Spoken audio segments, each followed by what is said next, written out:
विंध्याचल पर्वत पर समुद्र तल से 2000 फीट की ऊंचाई पर स्थित मांडव मध्य प्रदेश का ऐसा टूरिज्म प्लेस जहां की कहानियां व यहां के महलों की दूर दूर तक चर्चाएं होती हैं। तो चलिए जानते हैं धार जिले में स्थित मांडव की कहानियों व महलों के साथ यहां घूमने की पूरी जानकारी।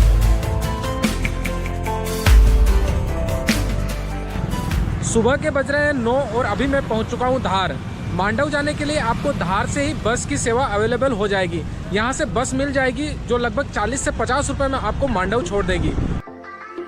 धार से मांडव की दूरी 40 किलोमीटर के आसपास पड़ती है। वह बस आपको धार से 50 रुपए लेकर मांडव छोड़ देगी। वहीं यहां का नियरेस्ट एयरपोर्ट मां अहिल्या देवी इंटरनेशनल एयरपोर्ट इंदौर में स्थित है। वह यहाँ का नियरेस्ट रेलवे स्टेशन भी इंदौर में स्थित है, जो कि हर एक बड़े शहर से अच्छी तरह कनेक्टेड है। और इंदौर से मांडव की दूरी 95 किलोमीटर पड़ती है। यहाँ से आप बस, स्कूटी या टैक्सी से इस दूरी को आसानी से तय कर सकते हैं।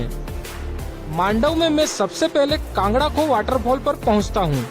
यह धार रोड पर मांडू से 4 किलोमीटर पहले पड़ता है। धार से मांडव के लिए जब आप जाएंगे तो रास्ते में आपको एक झरना जो वाटरफॉल गिरता है, खासकर बारिश के मौसम में गिरता है, अभी तो नहीं गिरता है, तो ये आपको दिखेगा। बारिश के मौसम में पहाड़ों से बड़ी जलधारा आती है और इस जगह पर झरने का रूप ले लेती है। और यहाँ पर झरना लगभग 2000 फुट की ऊंचाई से गिरता है। कांगड़ा खो झरना प्रकृति की गोद में बसे मांडू का आकर्षण का केंद्र है और बारिश के मौसम में यहाँ बहुत अच्छा लगता है। बारिश के मौसम में जब आप आएंगे तो यहाँ पर जरूर आइए, क्योंकि यहाँ पर जो है वाटरफॉल गिरता है और पानी जब नीचे गिरता है तो यहाँ बहुत ही अच्छा लगता है। उस समय यहाँ पर हरियाली भी आपको ज्यादा देखने को मिलेगी। इस वाटरफॉल पे जब आप आएंगे तो यहाँ पर एक आपको बाबा दिखेंगे, जो कि अभी उनकी स्थिति ऐसी है, तो आप चाहे तो इनकी मदद कर सकते हैं जो भी आपसे हो सके। कितने दिन से रहते हैं आप यहाँ पे? अच्छा, बचपन से यहाँ पे? अच्छा, यहीं के रहवासी आप? अच्छा, 40 साल की उम्र। आपकी 40 साल की उम्र हो गई।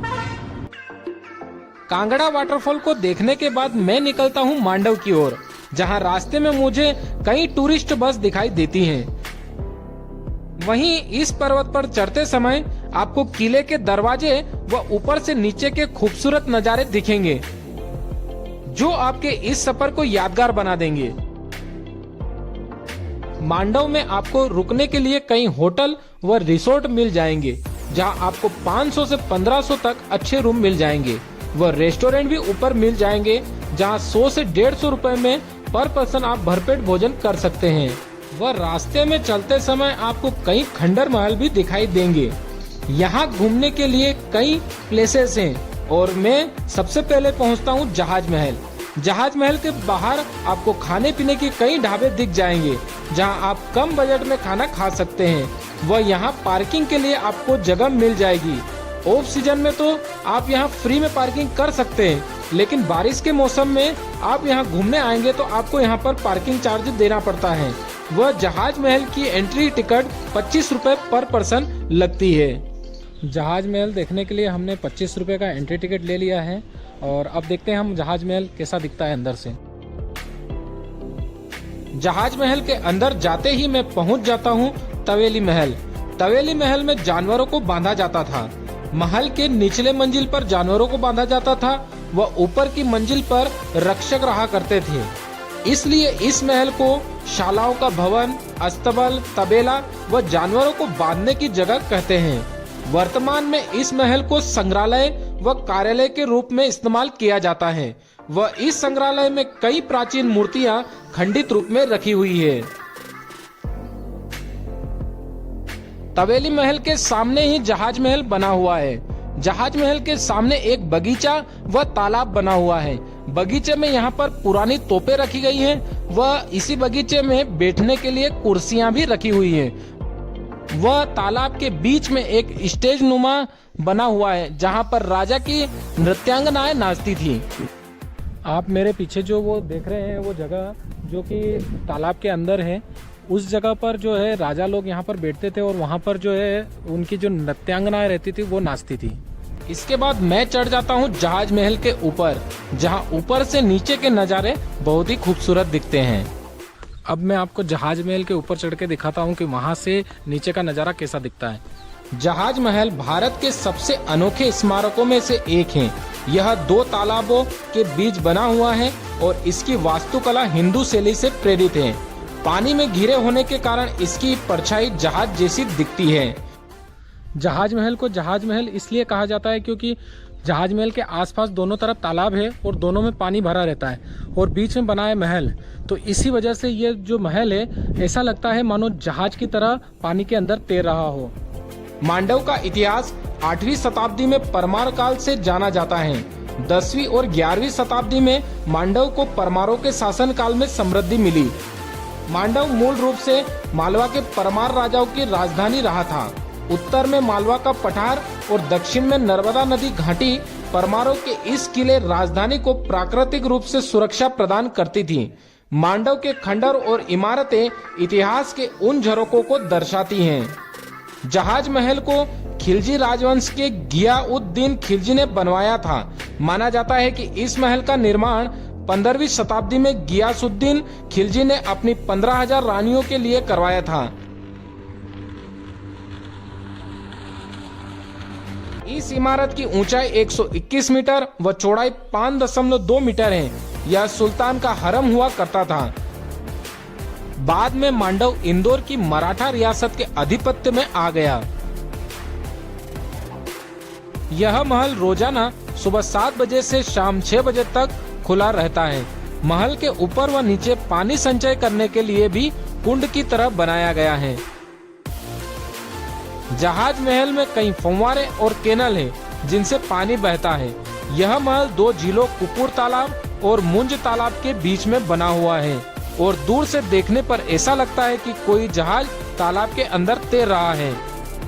और यहाँ जाने के लिए पहले से टिकट बुक करवाने की जरूरत नहीं पड़ती है। यहाँ इस महल को देखने के लिए दूर दूर से देश और विदेश से लोग आते हैं। इसके बाद मैं निकल जाता हूँ हिंडोला महल। हिंडोला महल का अर्थ है झूला महल। यह एक भव्य इमारत है। मैं अभी हिंडोला महल में पहुंच गया हूं और यहाँ पर मानसून के समय में रानियां इस महल में झूला झूलती थी, ऐसा माना जाता है। महल की ढलानदार दीवारें ऐसा आभास देती हैं मानो झूला झूल रहा है। इसका उपयोग मुख्य रूप से मुगलों द्वारा मनोरंजन के लिए किया जाता था। दीवारें बेहद मोटी और महल की तरह ढलान वाली है, जिसका ढलान 70 डिग्री से अधिक है। हिंडोला महल के पीछे ही बनी है चंपा बावड़ी। इस बावड़ी का पानी चंपक पुष्प की तरह सुगंधित है, इसलिए इसे चंपा बावड़ी के नाम से जाना जाता है। बावड़ी की भू योजना अष्टाकार की है, जबकि ऊपर की ओर यह गोलाकार है। इसके भूतल के कमरे तहखाने हैं, जिन्हें गर्मी के महीनों में ठंड एवं हवा युक्त रहने के लिए बनाया गया था। मुंज तालाब के भू स्तर पर बने इन्हीं कमरों से होते हुए बावड़ी के तल तक रास्ता जाता है। इस बावड़ी के नजदीक ही हमाम अथवा स्नानागार भी स्थित है, जिनमें ठंडे एवं गर्म पानी की सुविधा प्रदान की गई है। हवा एवं प्रकाश के लिए इन्हीं हमाम की छतों से सितारों की आकृतियां कटी हैं। इस बावड़ी का निर्माण लगभग 1400 से 1500 शताब्दी में किया गया था। इस महल में आपको मोबाइल का तो कोई एंट्री टिकट नहीं देना पड़ेगा, लेकिन यदि आप कैमरा लेके आते हैं तो आपको 25 रुपये कैमरे का अलग से एंट्री टिकट लेना पड़ेगा। इस बावड़ी के अंदर एक शाही परिसर भी बना हुआ है। यह महल कब बनाए गए थे इसका तो पता नहीं है, लेकिन यह खंडरनुमा महल बहुत पुराने बने हुए हैं। इनको देखकर ऐसा प्रतीत होता है मानो यह मालवा के सुल्तानों का हरम हुआ करता होगा, ऐसा यहाँ के इतिहासकार बताते हैं। यदि आप इन खंडर महल में घूमेंगे तो हो सकता है आगे पीछे कोई न रहे, आपको अकेले इधर घूमना पड़े। पर्यटकों के लिए यह जगह बहुत ही फेमस है और यहाँ फोटो शूट करवाने के लिए कई लोग आते हैं। इसके बाद मैं देखता हूँ नाहर झरोका। नाहर झरोका मांडू में एक महल का टूटा हुआ बालकनी है। यह हिंगोला महल के पास है। सल्तनत काल में हर सुबह यहाँ सुल्तान को देखने के लिए प्रजा आती थी। राजा इस छज्जे पर खड़े होकर अपनी प्रजा को दर्शन दिया करते थे। आम दर्शन की इस परंपरा के बारे में कहा जाता है कि यह मुगल शासक अकबर के आगमन से पहले ही शुरू हो चुकी थी। यहाँ इस महल में अलग अलग रूम टाइप पे बने हुए हैं और अंदर भी जाके आप देख सकते हैं कि वास्तव में अच्छा बना हुआ है, इधर पुराना है। यह सारे महल जहाज महल के अंदरूनी हिस्से में ही बने हुए हैं, जहां आप जहाज महल के साथ ही इन सारी जगहों को देख सकते हैं। इसके बाद आने वाले वीडियो में हम मांडव की और भी अलग अलग जगहों को घूमेंगे, साथ में जानेंगे मांडव घूमने के खर्च के बारे में भी।